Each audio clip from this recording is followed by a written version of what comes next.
মেহেরপুরের গাংনীতে জাতীয় নাগরিক পার্টি পথযাত্রা ও পথসভায় বিএনপি ও আওয়ামী লীগের বিরুদ্ধে তীব্র সমালোচনা করেছেন দলটির কেন্দ্রীয় নেতারা। ২৭ জুলাই ৭:৩০টার দিকে গাংনী বাস স্ট্যান্ড চত্বরে আয়োজিত পথসভায় সভাপতিত্ব করেন এনসিপির কেন্দ্রীয় যুগ্ম মুখ্য সমন্বয়ক ও মেহেরপুর জেলা সমন্বয়কারী অ্যাডভোকেট শাকিল আহমেদ। সভায় বক্তব্য দেন দলের কেন্দ্রীয় নির্বাহী কমিটির সদস্য সচিব আক্তার হোসেন, কেন্দ্রীয় নেতা হাসনাত আব্দুল্লাহ, ডাক্তার মাহমুদা মিতু, নুসরাত তাবাসসুম সহ কেন্দ্রীয় ও স্থানীয় নেতারা।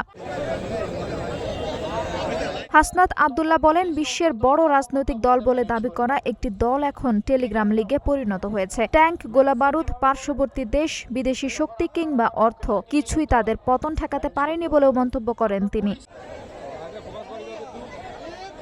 আক্তার হোসেন অভিযোগ করেন, আওয়ামী লীগ অতীতে ডামি নির্বাচনের মাধ্যমে মানুষের ভোটাধিকার কেড়ে নিয়েছিল। অন্তর্বর্তী সরকারের ৬ মাস পার হলেও স্থানীয় সরকার নির্বাচনের তারিখ ঘোষণা হয়নি বলেও তিনি দাবি করেন। একই সঙ্গে ইউনিয়ন পরিষদ ও জেলা পরিষদে বিএনপি নেতাদের প্রশাসক হিসেবে বসানো এবং বিভিন্ন শিক্ষা, ব্যবসা ও সাংস্কৃতিক প্রতিষ্ঠান দখলের অভিযোগ তোলেন তিনি।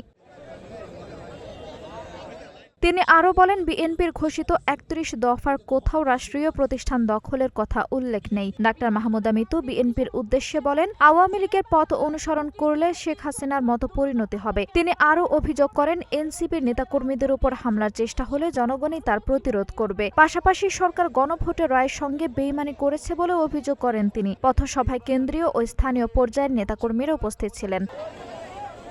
আঞ্জুম হক আরবি, নাগরিক প্রতিদিন।